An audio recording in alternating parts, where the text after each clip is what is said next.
তো গতকাল অর্থাৎ রবিবার আমরা চলে গেছিলাম কলকাতার বরানগরে একটা জিমের ওপেনিং সেরিমনিতে। জিমটার নাম হলো চেন ফিটনেস। যে ম্যাডামটা রিবন কাটলেন ইনিই হলেন এই জিমের ওনার। আর পাশে রয়েছে আমাদের অভিজ্ঞতা এবং আরও অনেকে। এখানে দাঁড়িয়ে দেখি মা সবাই একটু দাঁড়িয়ে একটু সবার সাথে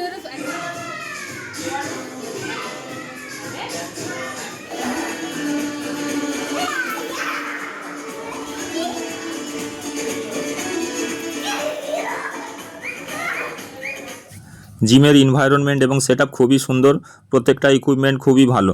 ভাবছিলাম একটু ওয়ার্ম আপ করেই নেব, তারপর নিজেকে সামলে নিলাম। জিমের ইন্টেরিয়রটা খুব সুন্দরভাবে সাজানো হয়েছে, যেটা দেখে জিমে ঢুকেই ওয়ার্কআউট করতে মন হবে। তোমরা যারা এই লোকেশনের আশেপাশে থাকো একবার এই জিমে গিয়ে ভিজিট করে আসতে পারো। আশা করি দারুণ একটা এক্সপিরিয়েন্স হবে। তো ভিডিওটা দেখার জন্য থ্যাংক ইউ সবাইকে।